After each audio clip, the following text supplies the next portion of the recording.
from the studios of Postscript Media and Canary Media. Maria Gallucci, here we are once again talking about Puerto Rico. Yes. Thank you for having me back, although I wish it was under different circumstances.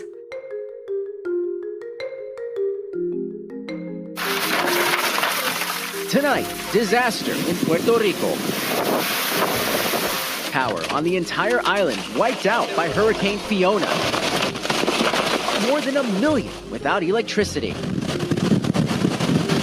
On September 18th, almost exactly 5 years after Hurricane Maria wiped out Puerto Rico's electric grid, Hurricane Fiona once again caused the system to fail. The entire electric grid went down. Everybody lost power. Some parts of the island experienced extremely heavy rains, up to 30 inches in some places, which caused catastrophic flooding. The wind and rain so powerful, the water washed away this bridge. This is the moment it was swept away. Bridges washed away, landslides, mudslides have cut some communities off from aid, and people are still literally digging themselves out right now. That's Maria Gallucci. She's a reporter with Canary Media. We had her on the show earlier this year to talk about her reporting on Puerto Rico's grid failures in the months and years after Hurricane Maria, and the boom in grassroots solar projects and battery projects as a response. And over the last week, she's been reporting on Fiona's aftermath. Sadly, it's a similar story to Maria. Nearly 2 weeks later, and 1/3 of the island's residents still don't have access to power. It's unclear when they'll get it back, and many are still lacking basic water services. People in Puerto Rico have been saying all week that they have this terrible sense of deja vu, that here they are 5 years later after Hurricane Maria, the grid is down, they're in this emergency survival mode, and there's been all of this time to build back better, all these slogans that we hear, and obviously what Fiona has shown is that hasn't happened.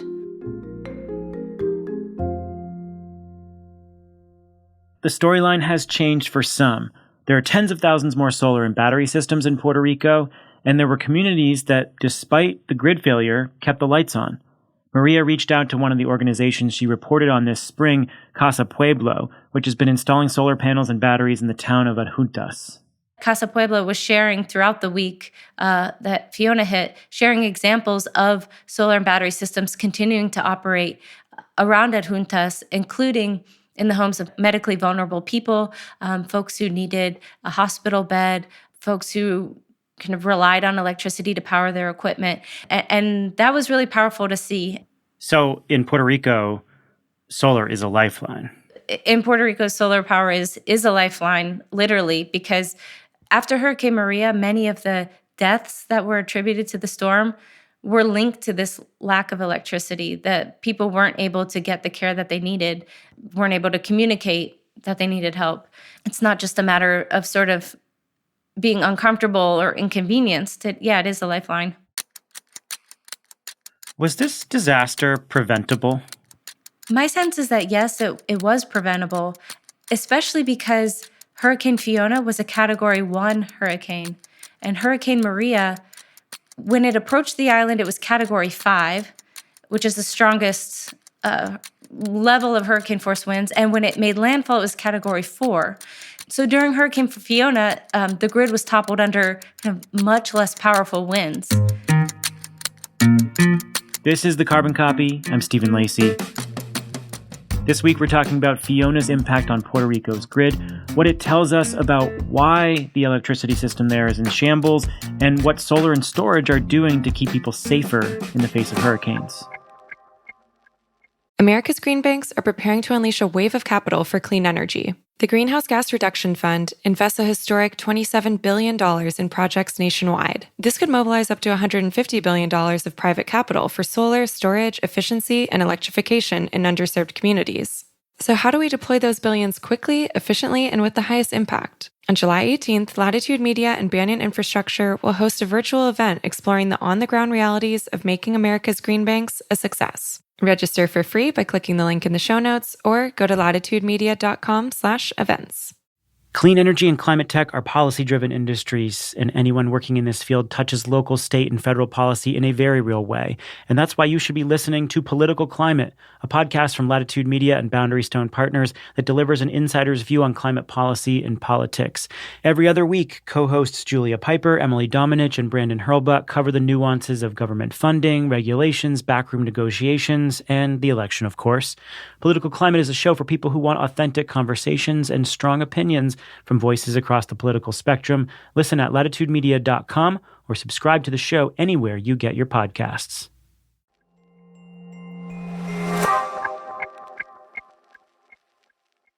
This summer, we had you on the show to talk about where Puerto Rico's energy system stands 5 years later. And we talked about this energy insurrection, this bottom-up movement to get more solar and battery storage on homes and community centers and other pieces of critical infrastructure, and how there was this tension between the utilities' grid plans and what citizens wanted.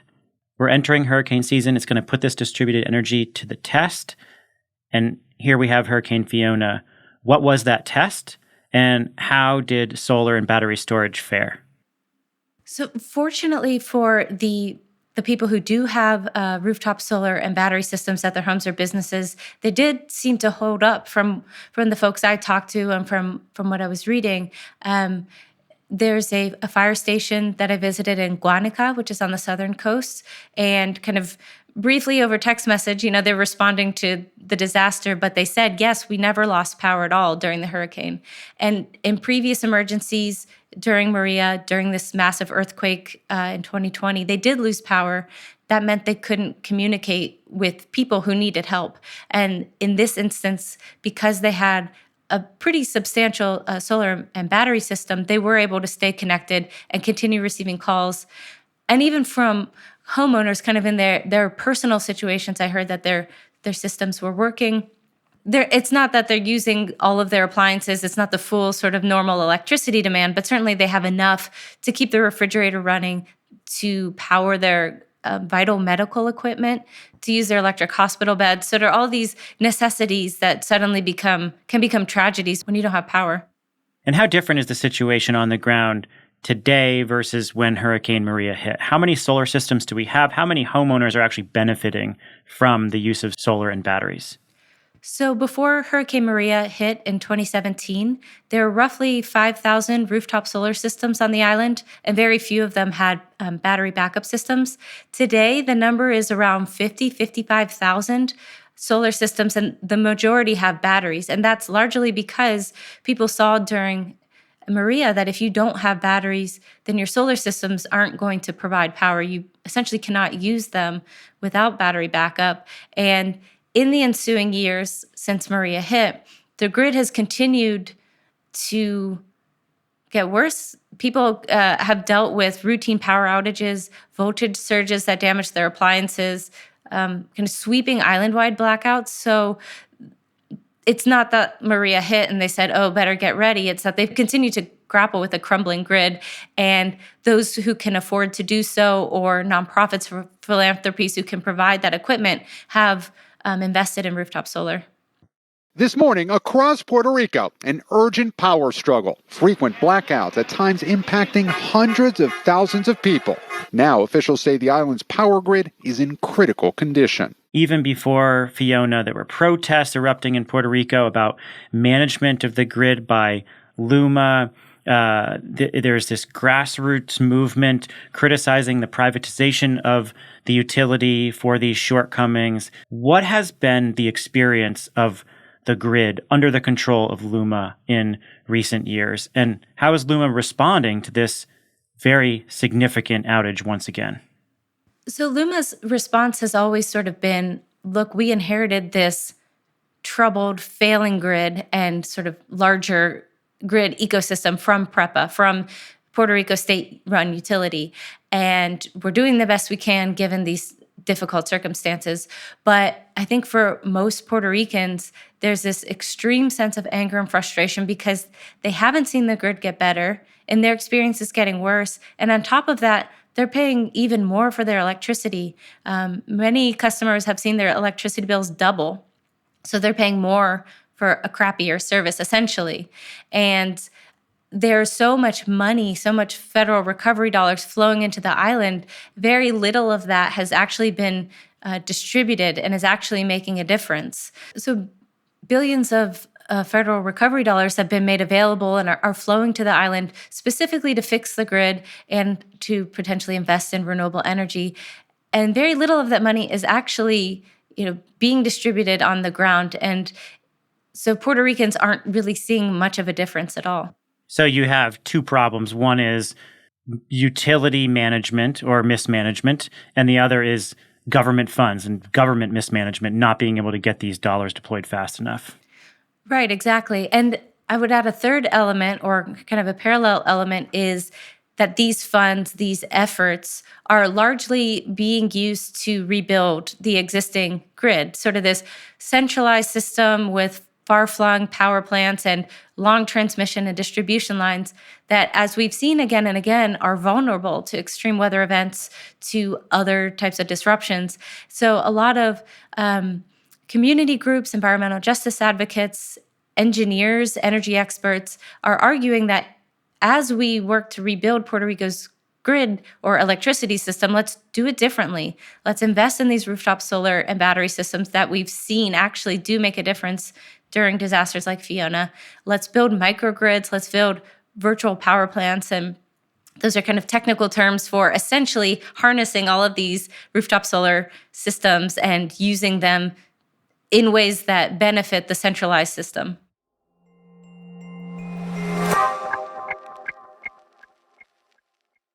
On July 18th, join Latitude Media and Banyan Infrastructure as we take a deep dive into the next phase of deploying the $27 billion Greenhouse Gas Reduction Fund. We'll provide practical insights for the state agencies and local lenders at the front lines of dispensing these funds. Where are the bottlenecks? How do we balance speed with transparency? And can America's green banks live up to the expectations of both local communities and Wall Street? Latitude Media's Stephen Lacey, Banyan co-founder Amanda Lee, and Clean Energy Fund of Texas EVP Billy Briscoe will answer these questions and more on July 18th at 1 p.m. Eastern. This is a must-attend for project developers and financiers. Register for free at latitudemedia.com/events or click the link in the show notes. I'm Julia Piper.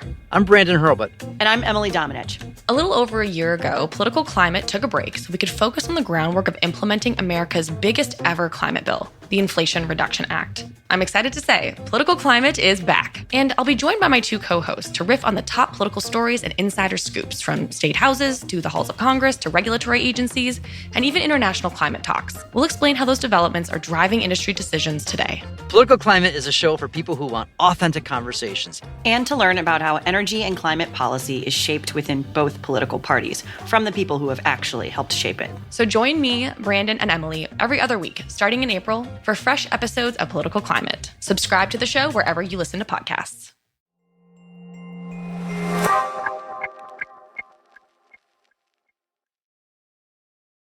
After Maria, we had all these great ideas about how to make the system more distributed. And because of the factors that you laid out, we didn't see the kind of investment that we could have to make the system more distributed and more resilient.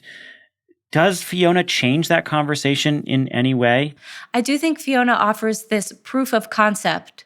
After Maria, we said, let's build distributed solar energy, and look, here it's actually working. So whether or not it shifts the conversation, maybe too soon to tell. I think what's hard is that this is a conversation that's been happening for years. There have been multiple reports from universities, both in Puerto Rico and the United States, national laboratories, many experts, many large technology companies are thinking about this, mapping out how this could work, what this would look like.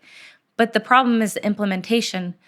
I guess it remains to be seen whether in the aftermath of Fiona, the sort of corruption and mismanagement and feet dragging will change. There's a lot of reasons to be shocked by this story. But the thing that really gets me is that we know how to do this, right? We can see that solar and batteries can be reliable. We see pretty low failure rates during storms and over the lifetime of systems. We know how to do this. And yet, we can't do it in Puerto Rico. 5 years ago, it felt like maybe we could. And today, we're dealing with the same problem. Even though the technology has gotten better, costs have come down, and the models have improved in other places.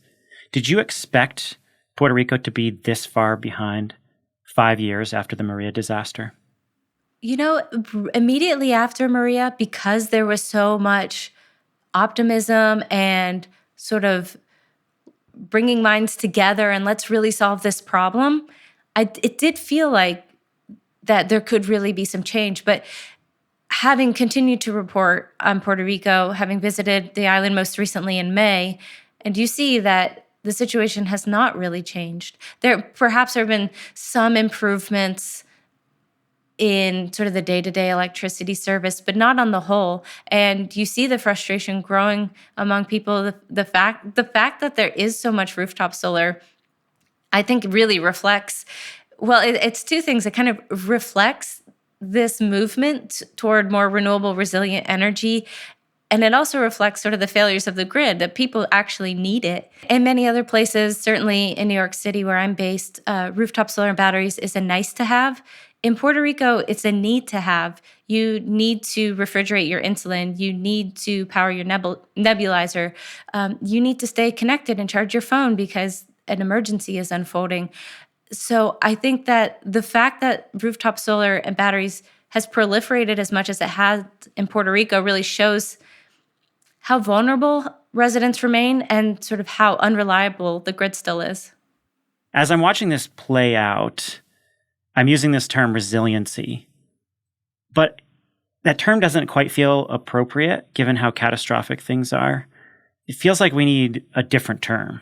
Yeah, exactly. And the word that I'm hearing from a Puerto Rican journalist that I'm in touch with or I'm following is survival, that this isn't resiliency. This isn't scrappy people making do with what they can. It's people being forced to survive.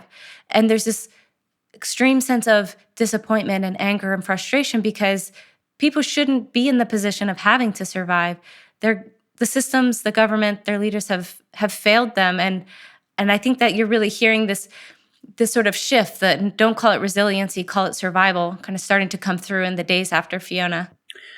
Maria Gallucci, a reporter with Canary Media, thanks so much for joining us again. Thank you for having me. The Carbon Copy is a co-production of Postscript Media and Canary Media. This episode was produced by Alexandria Herr with help from Cecily Mesa-Martinez. Frank are our engineers. Original music came from Sean Marquand from Echo Finch and Blue Dot Sessions. Postscript Media is supported by Prelude Ventures. Prelude is a venture capital firm that partners with entrepreneurs to address climate change across a wide range of sectors. That includes advanced energy, food and agriculture, transportation and logistics, advanced materials and manufacturing, and advanced computing.